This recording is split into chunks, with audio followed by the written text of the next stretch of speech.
There we go. Okay. All right. Now,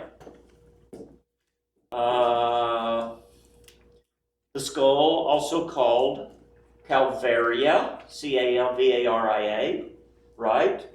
Okay. The bones of the skull. Of course, we talked about the frontal.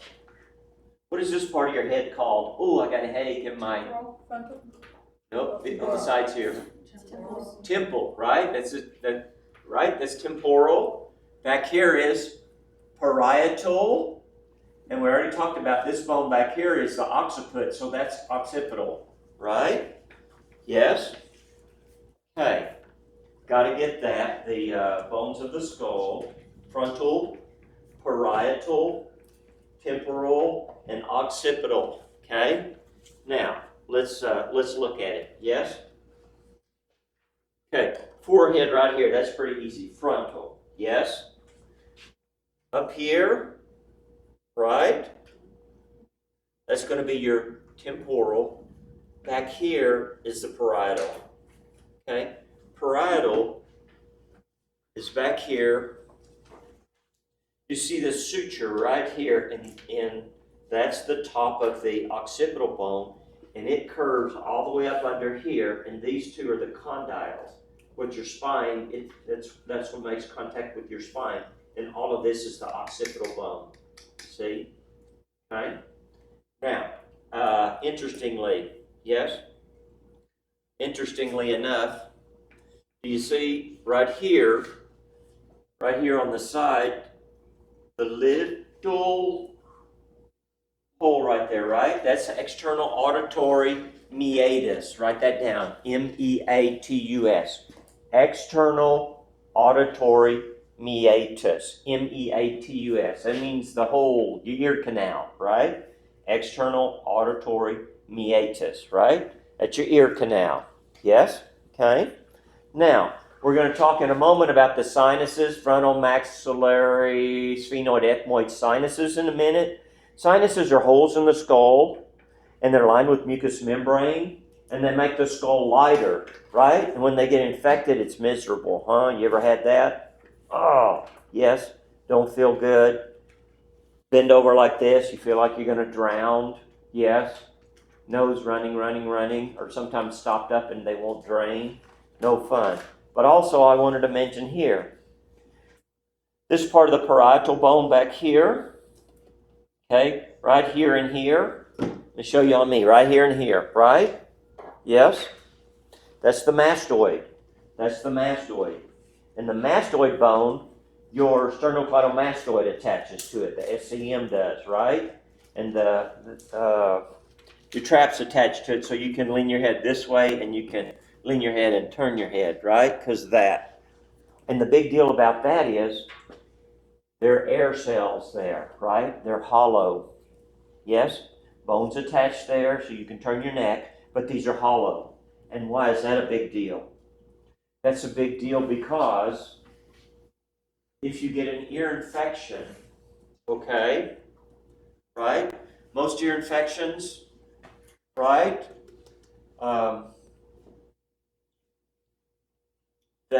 That's the most common reason that people go to the doctor's ear infection. Yes? Here in America, what do they give you to treat an ear infection? Eardrops. Antibiotics, amoxicillin, the most common, right? In Europe, they don't hardly do that, right? But here in America, we give them antibiotics.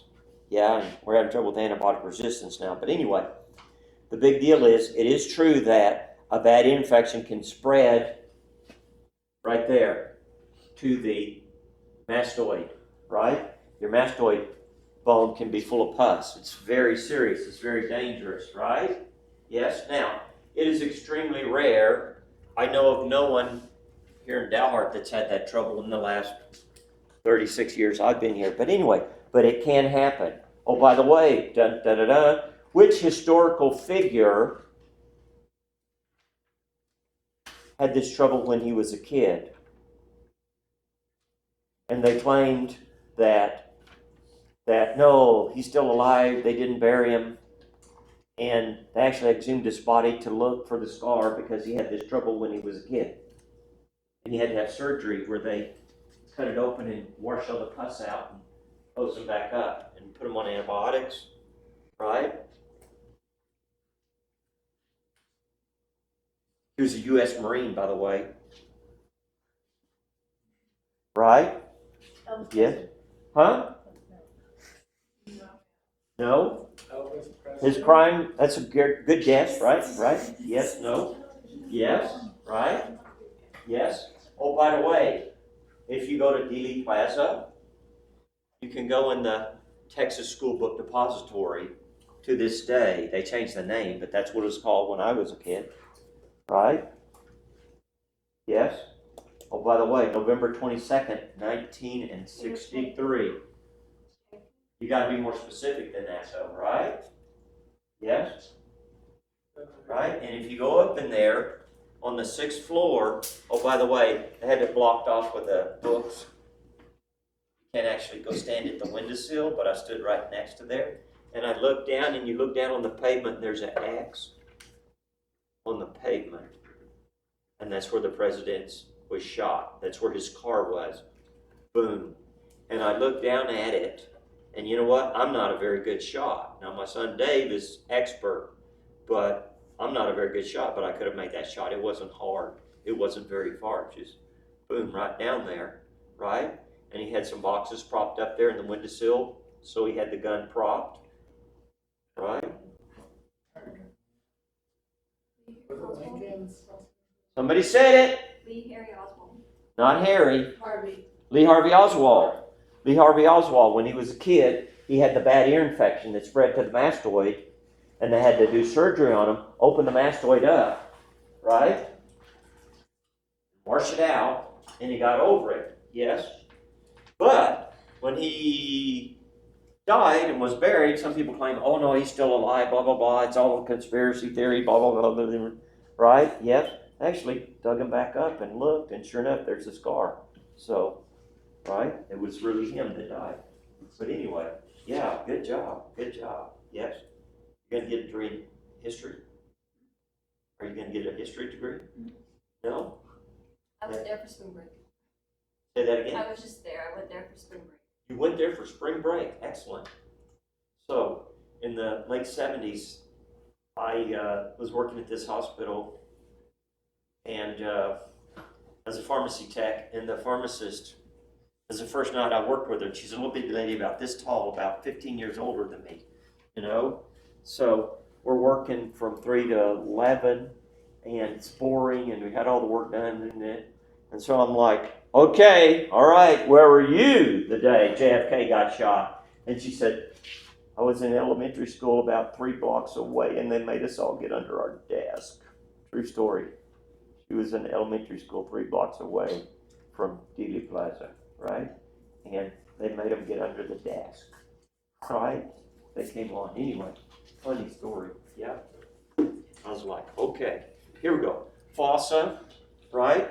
You will see that our brain is kind of shaped like this, and like this, and like this, and there's the brain stem, right? And the skull, it's stepped. 1, 2, 3. Anterior, middle, and posterior fossa. And if I pull this off, you can see anterior, middle, posterior fossa. Can you see that? 1, 2, 3. Yes?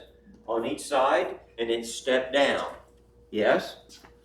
Okay. Here's the anterior, middle, and posterior fossa. Can you see that? 1, 2, 3. 3 layers in there. 3 levels in there. Let me come back here. Okay? You can see that. Anterior, middle, and posterior fossa. Right? Yes? Right. But if you look at it here, you can really see. See, that's higher, and that's in the middle, and that's the lowest. Right there. All the way down. Okay? Anterior, middle, posterior. Right? Anterior, middle, posterior. 3 layers. And step down. Okay? Alrighty. Now,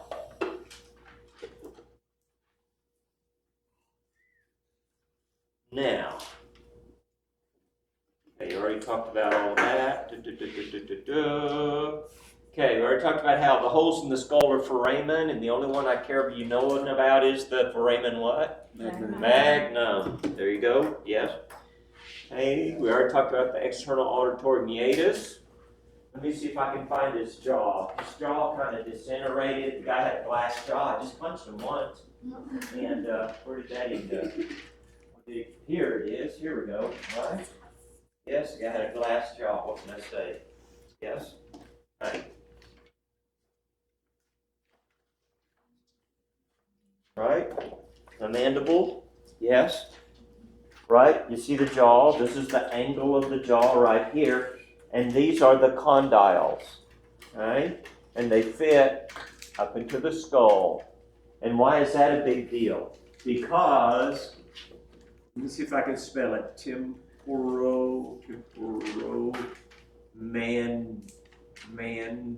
Mandibular joint. J-O-I-N-T, joint. Right? Most people just say T-M-J. Why is that a big deal? The joint that connects the jaw to the brain. Exactly. A lot of people have trouble with that TMJ, right? As it fits up in here. There's a disc up in there, very similar to a spinal disc. And every time you open your mouth, the TMJ does this, right? I know. Have you ever been real stressed and grinding your teeth? Yes, right? Some people, their jaw is not symmetrical, right? If you look at us, this side of our face is not the same as this side of our face. By the way, people that are very beautiful or very handsome, they have very symmetrical faces, right? Yes?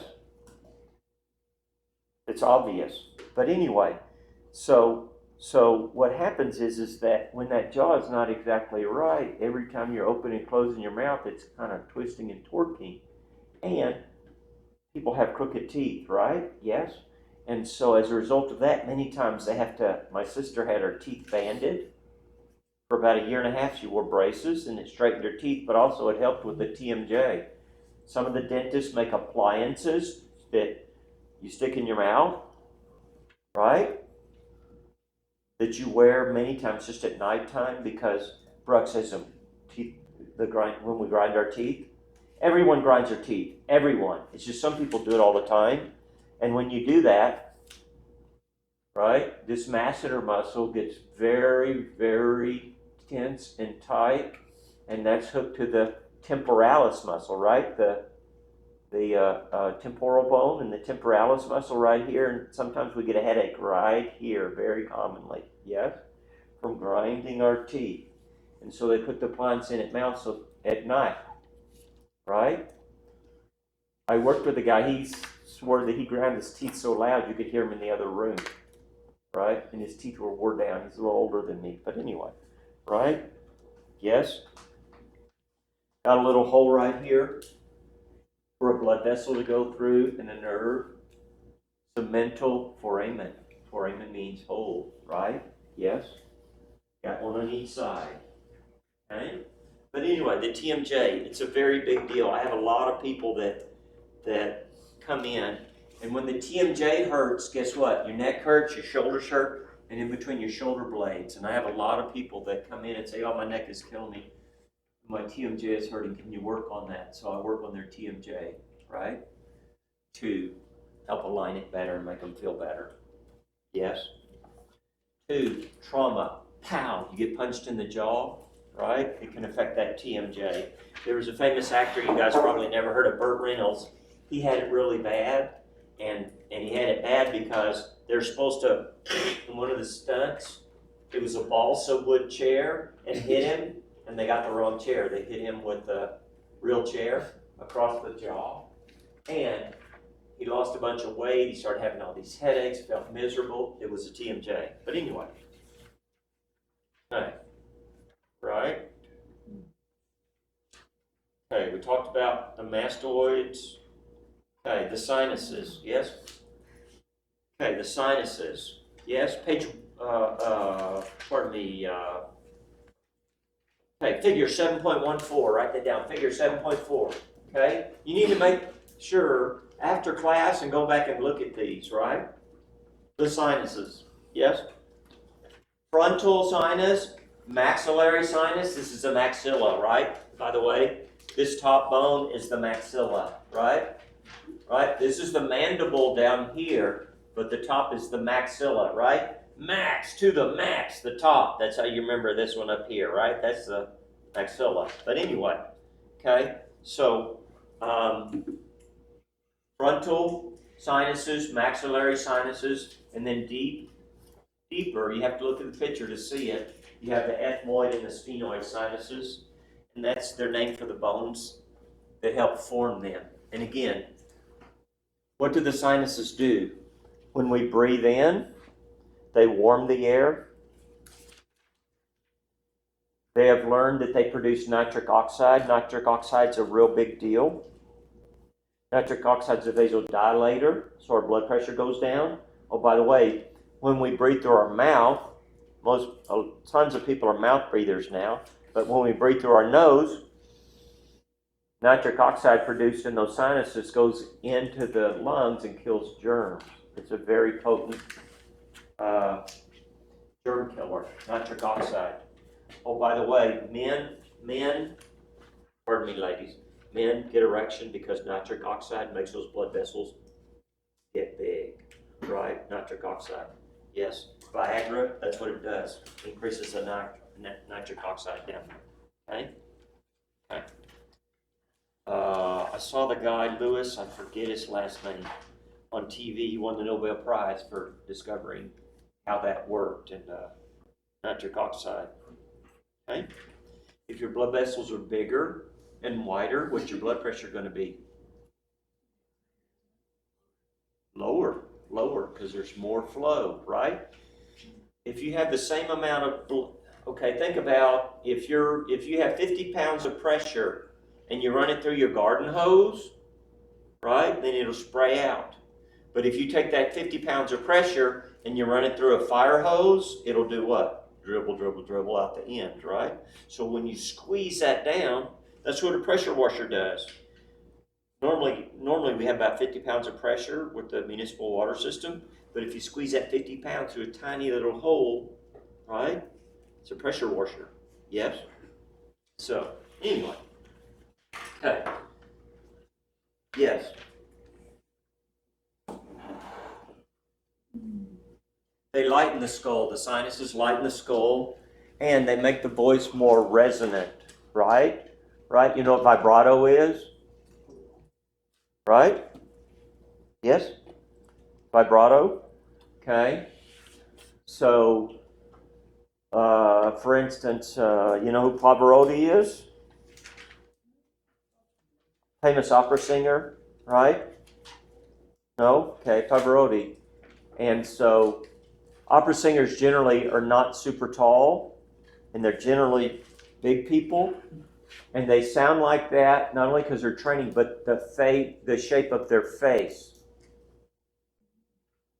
and the shape of their sinuses, right? Okay, do you know who Queen is? Right? You ever heard of Queen? Right? We will rock you, baby. Right? Yes? Right? Who's the lead singer for Queen up front there? Freddie Mercury, right?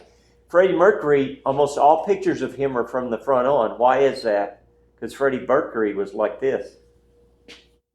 He had a big, big overbite. Multi-millionaire. They asked him one time, Freddie, why don't you just have that fixed? You know, you can go to a orthodontist, spend $5,000, and they'll fix that overbite and this and that. He would never have it fixed. How come? Because it would mess with his voice. He knew. He could sing that way because the shape of his face. Right? Yes? Okay? But he was very self-confident, conscious about that. Right? So, anyway. Yeah, Freddie Mercury. Okay. Resonance to the voice. Resonance to the voice. Vibrato. Right? Okay. Hyoid. Hyoid. Yes? The hyoid is shaped just like a U. And the hyoid is up under here. Right? And the hyoid is very famous. Why is it famous? It is famous because it is the only bone in the body that is not connected to another bone or articulated, right? It does not articulate with other bones. It's curved right up under here. It's for the tongue. Attachment of muscles to the tongue right up under here. Yes? Oh, by the way, we talked about the pathologist. Yes? Yes? Right? Now, we talked about the pathologist. Sometimes they bring them a bucket of bones and say, what did this guy die of? Right? Yes? Okay? Joseph, would you stand up for me and turn your back to me? Right? Right? So, if I grab old Joseph and, yes, choke him out, squeeze him, guess what? Right? It's common when you choke someone to break their hyoid. So, if they get thanks sir, if they get a skeleton that has a fracture of the hyoid, guess what? There's a high probability that person was strangled. Yes? There's a high probability. Yes? And I heard another case, they were doing an autopsy, and this person had several fractures of the hyoid that had healed. Meaning probably when they were a kid, they were abused, right? Grabbed around the neck. Yes? Okay? What's the hyoid's claim to fame? Doesn't articulate with any other bone. Right? It's attachment for muscles of the tongue. And if there's a fracture, guess what? High probability that that person was strangled. Yes? Okay? Okay. The hyoid. Let's see, what's next? Okay. The vertebrae. Vertebral column. Yes? Okay? Let's talk a little bit about that. Yes?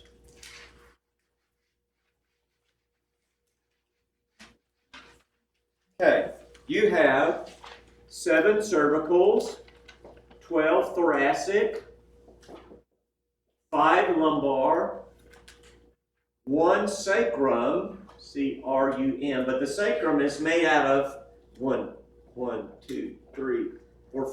5 fused bones, and 1 coccyx, okay, and the coccyx is, I believe it's 4, I'll read it in just a second, bones that are generally fused, right? So 7 and 12 is 19, and 5 is 24, 25, 26. 26 basically. 26 segments in your spine, right? Okay. Now, if we look at it, the cervical vertebrae are about this big, the thoracic vertebrae are bigger, the lumbar vertebrae are bigger, the sacrum is even bigger, right? And the coccyx is small. But you notice from here to here to here, right? Da, da, da, da. Okay? Let's get this guy over here.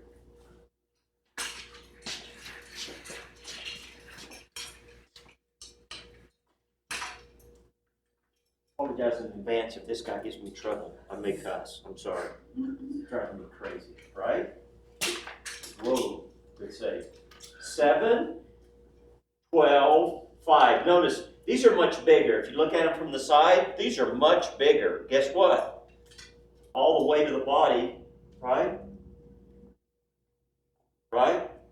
Yes? Okay. If you look, these shoulders, these clavicles, right?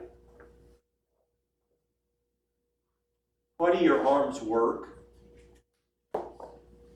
Because they're tied through your shoulders to your spine. The spine is like the mast of a sailing ship. The shoulders are like the yard arm, right? The sailing ship, right? Yes, and the sails. Right? And it's tied with ropes, right? You don't have ropes, you have muscles, but it does the same thing. Yes? Heavy lifting can hurt the neck, right? Bodybuilders love chiropractors. Why? Because they're lifting all that heavy weight and it's getting transferred through their shoulders to their neck. And when they build up those muscles in the neck, guess what? it pinches on the brachial plexus, and they get a lot of numbness and tingling in their hands. Oh, I gotta go to the chiropractor. My hand's gonna sleep again, right? Because they built up those muscles so big across there. Yes.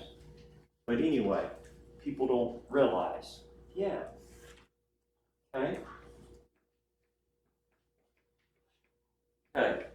Now, mention 7, 12, and 5. But, oh, by the way, there's always people that are special, right? There are people that have a supernumerary vertebrae. Supernumerary. Supernumerary. They have 6 lumbars. I've seen it many times. Instead of 5, they have 6. And guess what they usually are? People that have a supernumerary vertebrae. Guess what they are, usually? Very tall. Yes. Right? Supernumerary. Yes. And they're just unique. They got 6 of these instead of 5. Okay? Does Yes. that cause like any health issues? Pardon me? Does that cause like any health Generally, tall people, because when we have to bend over so much to pick up something off the floor, tall people do have more back problems than short people. And like, do you know what a farrier is? Right? Short farriers have a lot less trouble. A real tall farrier, yeah, he has a lot of back trouble because he's got to bend over so far, and that horse is twisting him around like that. So, I would say, yes. Now, if we look at the spine here from the lateral view, right? Notice we have 3 curves. Here, here, here, right? Oh, by the way, when you're a baby, what does your spine look like? Right? When you're born, it looks like a C, yes? Right? And after a period of time, the baby begins doing what? Lifting his neck up and his head up. And then he develops these curves here, yes? Right? Now, let me get this out over here so you folks can see. Now, this is a cervical lordosis, right? This is a thoracic kyphosis, right? This is a lumbar lordosis. Why in the heck is it curved like that? Why does that? There's always a reason with nature, yes? Nature's most efficient. Nature's amazing, right? So what happens is this. Okay? Again, this develops when the child starts being able to lift its head, yes? Now, when I was a kid, we would occasionally go see my Uncle Johnny, right? And he had a tractor that had been parked there in the field. And that tractor had a seat like that, and that tractor had a big metal bar bent just like that, right? Yes, and the tractor was sitting there, and we would climb up there, and we would, right? And we would play like we were farmers, yes? And we'd bounce up and down on that seat. But because this, what would that seat do? Just like that, right? Yes? Right? And we'd jump up and down, and the seat would bounce up and down, right? Yes? If this was totally straight, guess what?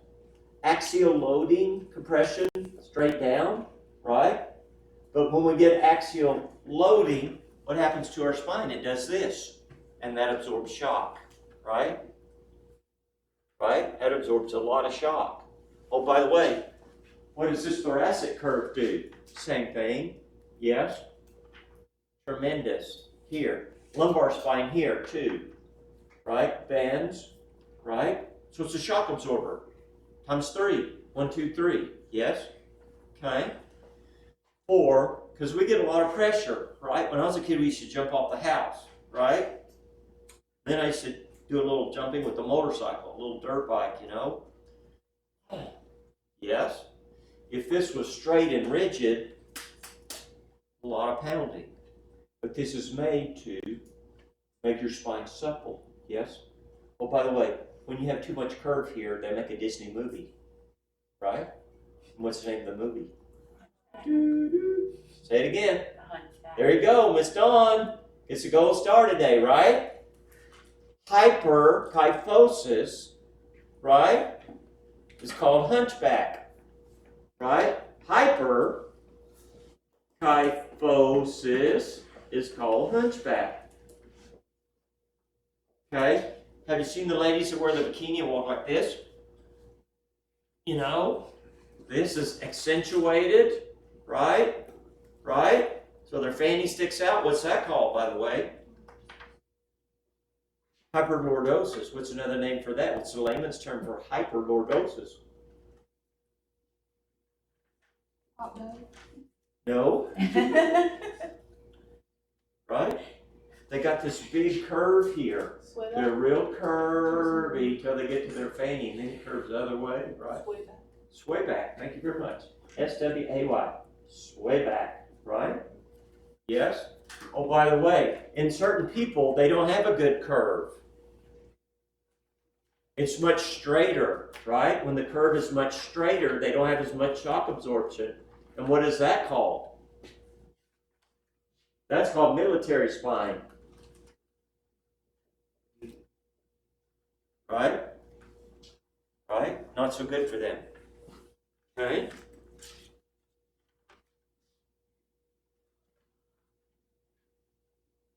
Okay. Those curves increase the resiliency, right? Resiliency means it bounces back, right? And the flexibility. Yes? Okay. Now, if you look at the spine from the front, right?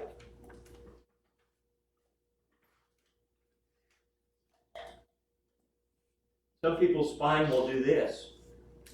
Commonly in the lumbar spine, but also commonly in the thoracic spine too. What is that side-to-side curvature called? Scoliosis. Scoliosis. Oh, by the way, who has scoliosis much more commonly?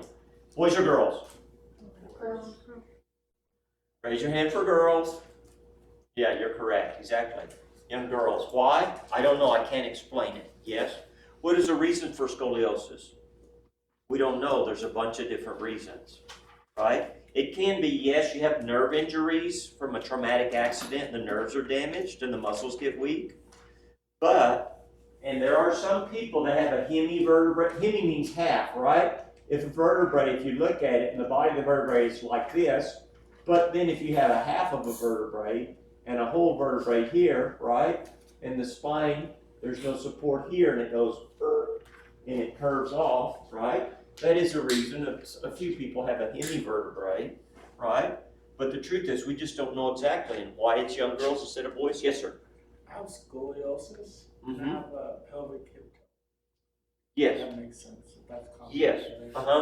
Now, it's very common. It's very common in the lower spine, right here, to have some scoliosis. To have some scoliosis means side-to-side curvature, right? If it goes to the left, it's levo. If it goes to the right, it's, remember your chemistry? Dextro. D-E-X-T-R-O, right? Levo for left, dextro for right. Yes? Okay? In order for these vertebrae to move to the side like that, they have to twist.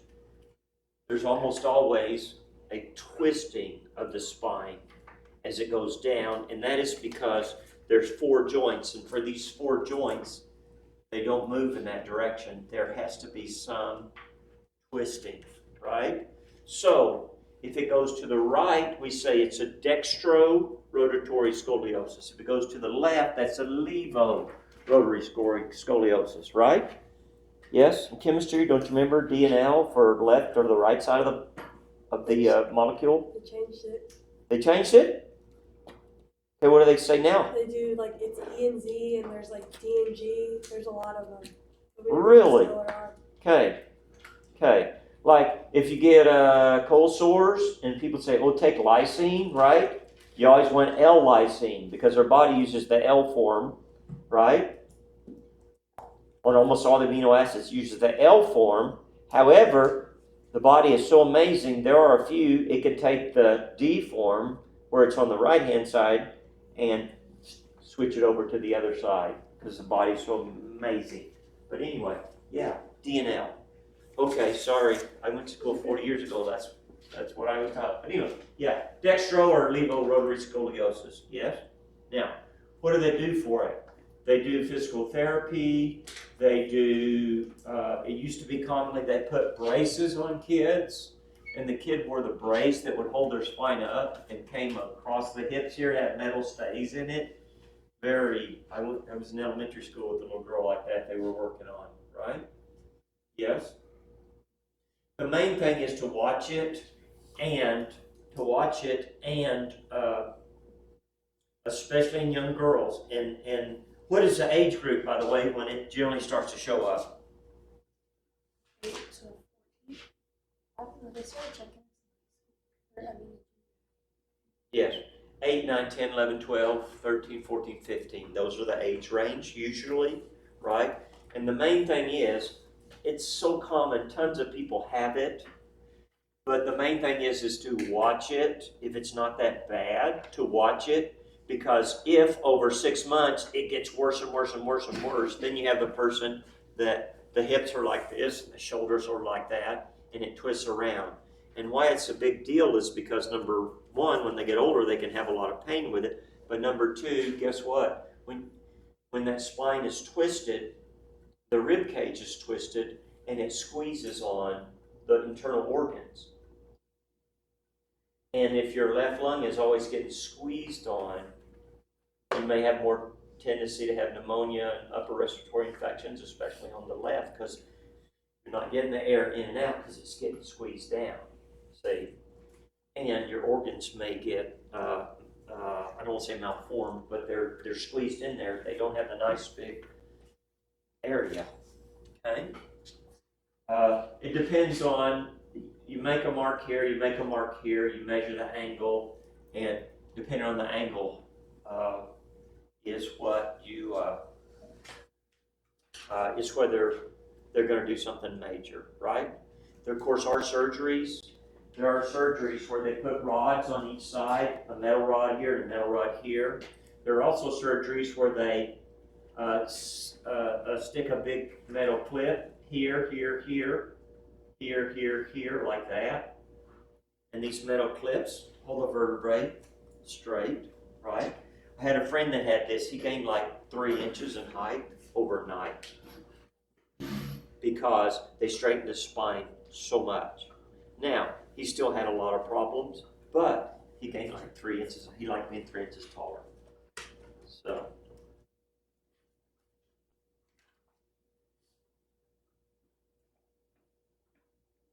Okay, hyperkyphosis, hunchback, hyperlordosis, accentuated lumbar curve, sway back. Okay, now, real quickly, let's talk about the cervical spine. I need to. There's one thing I want to talk about: anterior and posterior longitudinal ligament. Okay, 1, 2, 3, 4, 5, 6, 7. Okay? Now, right? This is a lateral view of your 7 cervical vertebrae, okay? The vertebrae in your neck, and we have a nice curve here. But what I need to show you is on the front, you have a ligament right here that attaches to each vertebrae and goes all the way down. On the back, you have another one, right? Okay, same thing. It attaches to each vertebrae. This is the anterior longitudinal ligament. This is the, anybody want to hazard a guess on that one? Posterior longitudinal ligament, right? The ALL and the PLL. Okay? Why is that a big deal? That is a big deal because when you do this, guess what? The the anterior longitudinal ligament gets tight. Ligaments limit motion. Ligaments limit motion, right? And when we do this, guess what gets tight? The posterior longitudinal ligament. Well, what's the big deal about that? The big, right? Your head's supposed to go only so far forward and only so far backward, and those ligaments stop the motion or the movement, yes? Right? But what happens is you're sitting at that traffic light and wham, that semi runs into you from behind, right? And your head gets thrown forward and your head gets thrown backwards, and guess what that injures? Anterior and posterior longitudinal ligament. Okay? Tell me what that's called. Whiplash. Whiplash, right? Okay. Whiplash was first described by railroad doctors, okay, before cars. And when they switch cars back and forth, right? Certain cars going here, certain cars going there, and they switch back and forth, right? They would back the train up and boom. And the knuckles, that's what they're called, knuckles, did this, right? And in order to get the knuckle to attach, guess what they did? They run the train into the car sitting there. Yes? And if you're riding in a passenger train and they're doing that back and forth, right? It was first called railroad spine. Now we call it whiplash, right? Yes? But anyway, very interesting. Now, you don't have to be in a car wreck. You can fall down and catch yourself with your hand, but your head still goes. Boom, boom. Have you ever fallen back? Right? Right? Yes? Or fall forward and your body stops, but your head continues on, this and that. Right? So you get little tears in these ligaments here, and it's very painful. Right? You get fibrosis in that, right? And then what does fibrotic tissue do?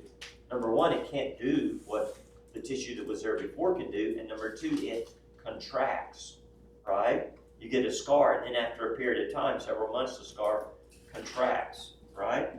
This is one of the things that we shine with, right? That we really help people with, right? Okay. Let's see, what's next? Hyperflexion, hyperextension injury. But anyway, okay, let's talk about the IBD. Let's talk about the disc, okay? Right? Discs are very interesting. Discs are very, very interesting, yes? And such.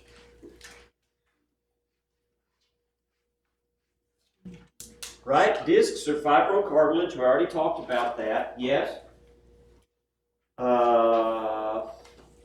If you look at a disc is formed like this.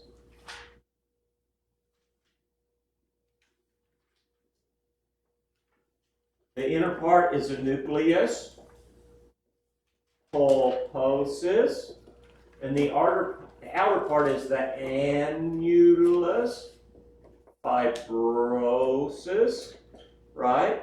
Now, these are like strings of cartilage wrapped around, and this nuclear material in the middle is shaped like a little rubber ball, and the material of the nucleus is kind of thick, like chocolate pudding or such, okay? Now, when we're very young, those discs are very well hydrated. They have a lot of water in them, okay? But when we get about 30 years old, guess what? They start drying out. And the older we get, the more dry they get, right? So it's common that we will develop little bulges, right? Oh, I got a bulging disc. Yes. Okay. I was taught that is called protrusion. Protruding disc, protrusion. However, again, these discs dry out and they develop cracks in the cartilage. Yes? Now, if you take a brand new rubber band, one of the thick ones, right? It's very stretchy and flexible. But if you lay that rubber band on the sidewalk in Dalhart, Texas during the middle of the summer for about 2 weeks, and you take that rubber band and you go like this, and does it stretch? No, it breaks, it cracks, right? Because the ultraviolet got to it, right? And the rubber gets hard. In the same way, the discs, when you're young, they're very flexible, stretchy, and such. When we get older, you develop cracks, yes? Little cracks in this annular cartilage, and that allows this, the nuclear material, to come out. If the crack is bad enough, then you will get a herniation. A herniation, right? Or I learned prolapse, Prolapse, a prolapse disc, a herniated disc, okay?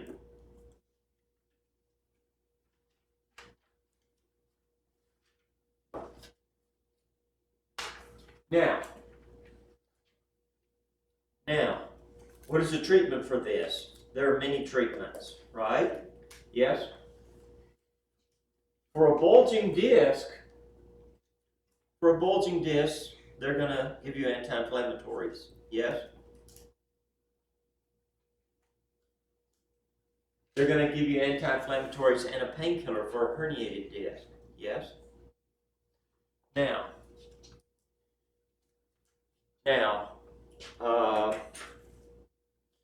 whether you have back surgery or not depends on how conservative your doctor is, yes? They're very painful. But a herniation is, right? Oh, by the way, they've done studies. If they do an MRI of 100 people and they ask them, do you have back pain? Maybe 30 will say yes, but 50 or 60% of them will have bulges, right? So I think the bulging disc, if you live long enough, you get these, right? It's like almost like wrinkles to me, yes? If we live long enough. A bulging disc does not necessarily cause pain. Many times the pain is coming from the joints, right? You had a joint injury. That bulge was already there. But I've had people, I can't go to the chiropractor. I have a bulging disc. No, you need to go to the chiropractor, lady. But anyway, so a bulge, that's nothing hardly to be concerned about. Your body in time will do this. It will put a patch over it. When I was a kid, in the neighborhood I grew up, if you got a flat tire on your bike, you didn't go buy a new tube. You cut out a little patch and you glued it on there, right? That's what our body does, yes? Oh, by the way, do you have to have surgery to get rid of this? There are certain people that fragment will push on the nerves to your bladder. It's very serious, and yes, you have to have emergency surgery immediately. In 31st of August, it'll be 36 years. Yeah, I've seen that 3 times. And I said, go to Amarillo. Don't stop here. There's no neurologist here. You must go have surgery. You must go to the ER in Amarillo, tell them what kind of problems you're having, and go immediately, right? And they do surgery immediately. Because if they don't, you lose your bowel and your bladder function. And most people don't want to wear a diaper for the rest of their life, right? Yes? So it's very serious, okay?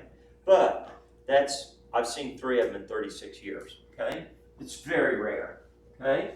Now, guess what? Because this is outside of the disc, your amazing body recognizes, hey, this is not supposed to be here, and guess what happens?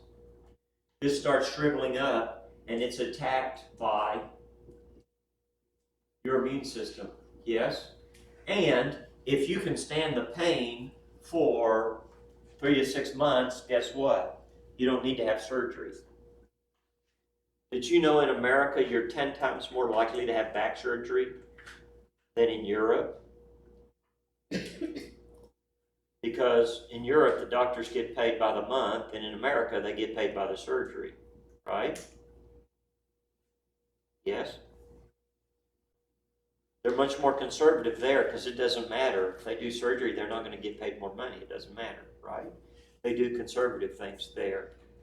Yes? There are a few cases where, yes, it's very serious. You must have surgery immediately.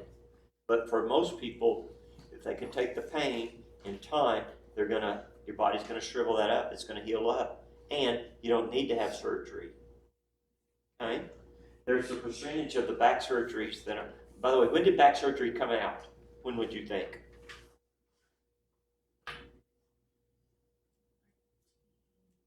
19, that's good. Yes, 19 what? 40. 54, 58. Okay, right after World War II, about 45, 46 is when they started doing back surgeries. They didn't do back surgery before that. Okay, so anyway,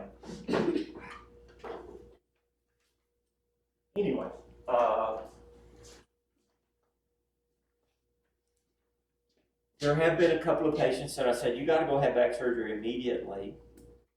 And then there's some that, well, you know, if you can't take the pain and this and that, then yeah, you got to go and have the surgery. But if you can deal with it, maybe go to the PT, go to the chiropractor, this and that. Boom. It's very common. I'll tell you a funny story. I had a lady that had a herniation confirmed on years ago, confirmed on MRI, right? And it was a workers' comp case. She worked across the street at Alco, right? Before it was the Shopco anyway. Yes? And so she's like, I don't want to have surgery, Dr. Weld. I've heard too many bad stories. I don't want to have surgery. Okay. So I worked on her, and I gave her like 24 treatments over the next 3 months. And she got better and better and better. And she didn't have to go to have surgery. And she went back to full duties at work, right? And they didn't have to pay her any disability or anything, just for her time off, right? So the insurance company, and my bill was about, I don't know, $2,000, you know? And the insurance company, they paid all the bill, but her last visit for like $80.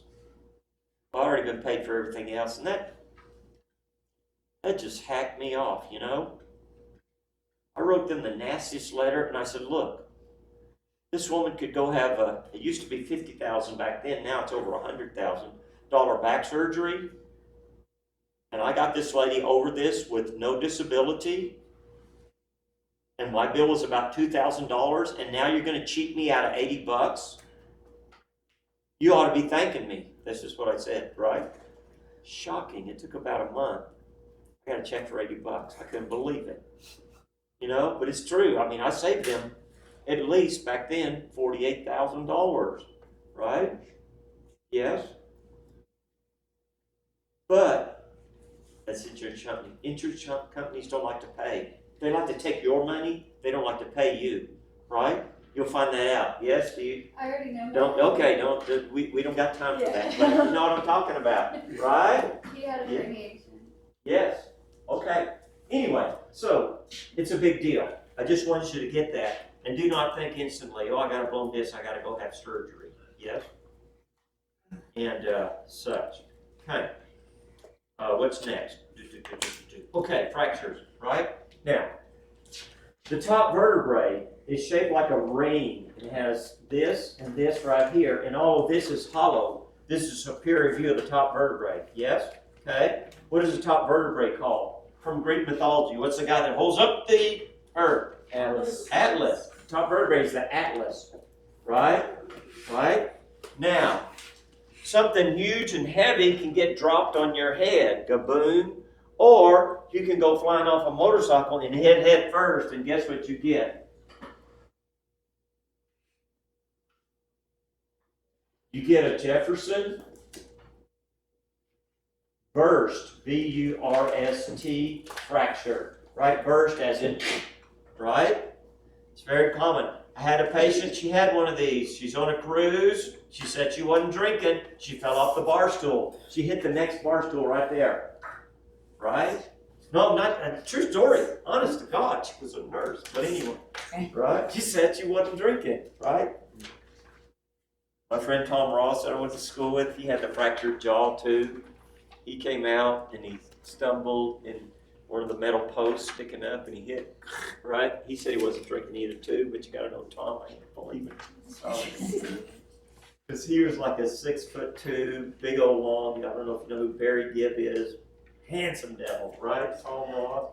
Yeah, no, he was a wild one, that guy. But anyway, right? That's a Jefferson burst fracture. And again, I had another patient that had one of these. He was a truck driver. He was a truck driver. He came to me in my first year of practice 36 years ago. He was asleep in the sleeper cab and the guy ran off the road and he went flying and hit the side of the sleeper, right? And he had one of these. He didn't break all four, but he broke one back here, right? Yes, and such.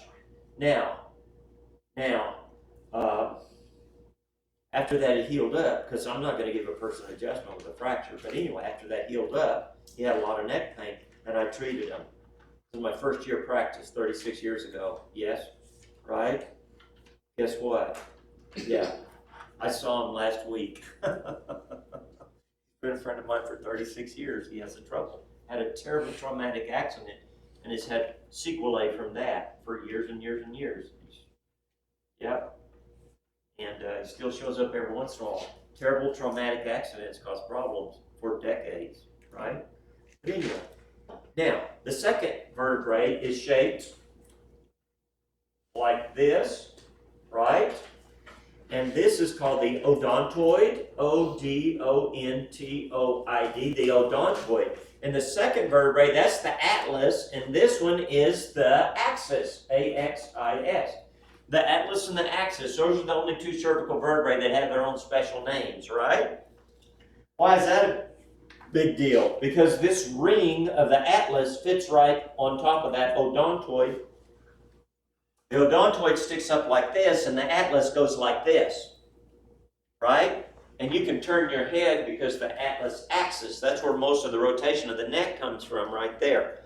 Why is that a big deal? Because certain people, there are growth centers here, here, here, here, here, here. Certain people, those growth centers is cartilage and it never totally ossifies, right? There are also people that are in a terrible traumatic accident, and guess what they get? An odontoid fracture, right? So if we look at this from the lateral, yes, top vertebrae around here, yes, right? Now, you get a fracture across here, guess what that's called?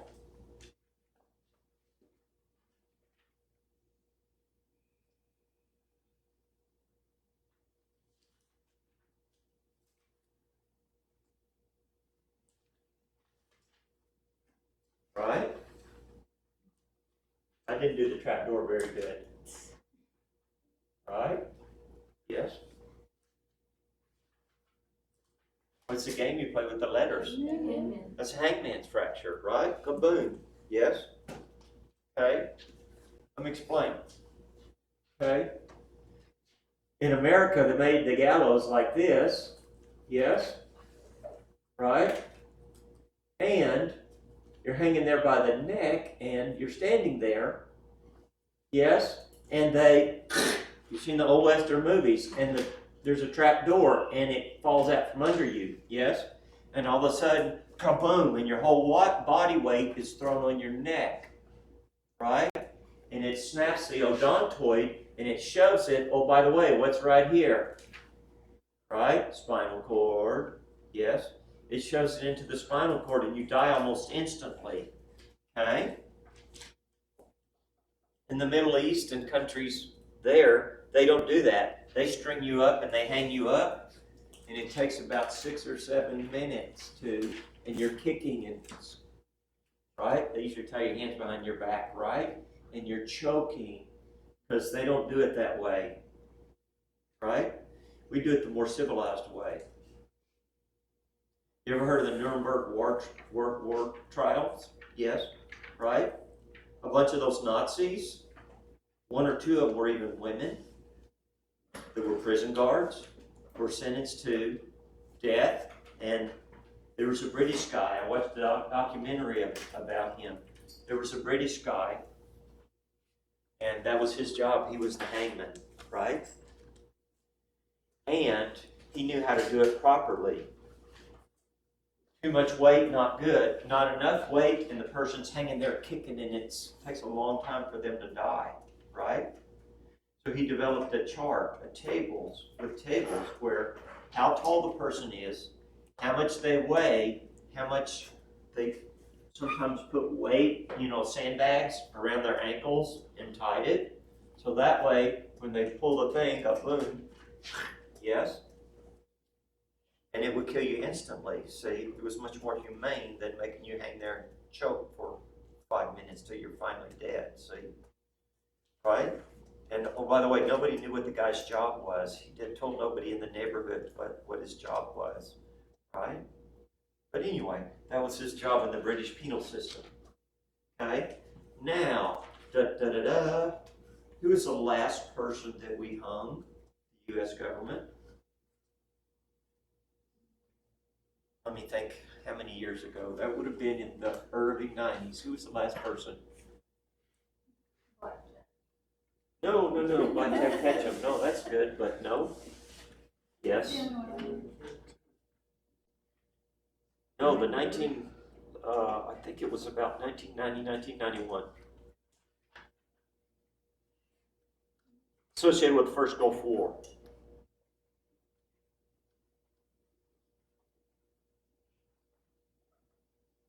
Osama bin Laden. No, prior to him. Another hint. What? I have another hint. Okay. He was the brutal dictator of Iraq. Oh, Phone a friend. No, Saddam Hussein, right? Saddam Hussein, right? yeah. Yes, he was tried to death because he killed and tortured thousands of people, right? Here's the problem though, right? That's in the Middle East, that was an acceptable form of punishment, yes? The trouble was, we didn't know what we were doing anymore because we hadn't hung anybody in so long. And so what happened was when they went to hang him and they dropped him and they had too much weight on him and they almost decapitated him because they had too much weight on him. Because they didn't look at the tables from the British guy from years earlier, yes? Right? Because he knew just how to do it because he's expert, right? He would literally go in there before how much they weigh, how tall they are, and go back and look at his tables and go, okay, I need to put 14 pounds on them and it'll do the job. Just like that. But anyway, yeah, they almost jerked his head off. That's interesting. When they, that's what? So that's interesting. In a macabre sort of way, huh? Yeah. But anyway, okay, sorry, let's carry on, or we'll be here later. Okay.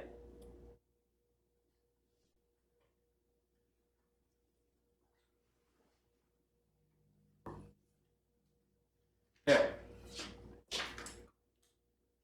I want to mention this. This back part of the vertebrae, right? You see that? That's the spinous, S-P-I-N-O-U-S. That's the spinous process. And if you look up here in the neck, many of them go like this. They're bifid. There's two sides to it, right? And here, it's only one. You can feel that spinous, right? A real skinny person, mine used to stick out, right? Before I got old and fat. But anyway, yes? But up in here in your neck, it's very common they're bifid. And all they are is it's attachment for ligaments and muscles, right? Now, oh, by the way, many people, they're not symmetrical. So one will be bigger than the other. And I'll have a lot of people come into the office complaining, and they will, and I hate that. That sucks so bad. And they will go, oh man, it's right there, and they'll, right? And what it is it's those muscles that attach to the spinous process. And that particular spinous process is probably bigger than the other one and sticks up, and they feel a big lump in their neck. It's very common. Yes? Mhm. Okay. Okay, let's talk about the sternum for a minute, right? Right? The sternum. Okay? Yeah, let's take a break for just a minute. You guys get up and walk around for a minute, okay? Right? The spine, it's cool. It's way cool. It's amazing.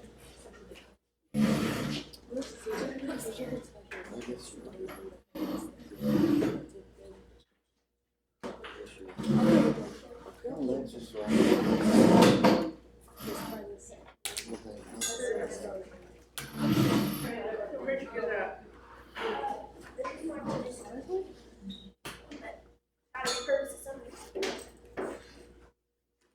They good? How's that stevia taste? I don't know enough calories. They drink the whole town.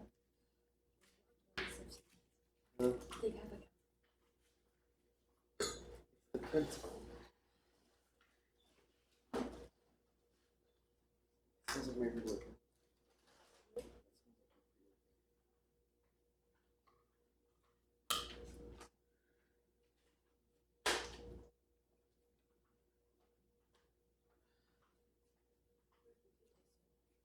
The stevia.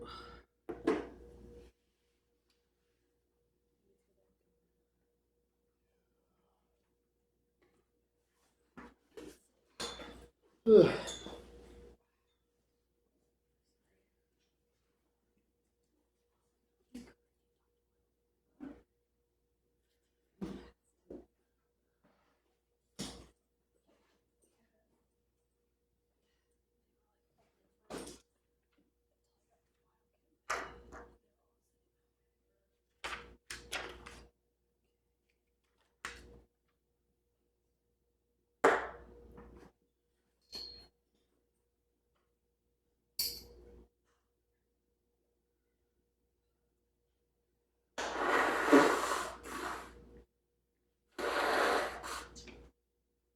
Just stop this and then start this.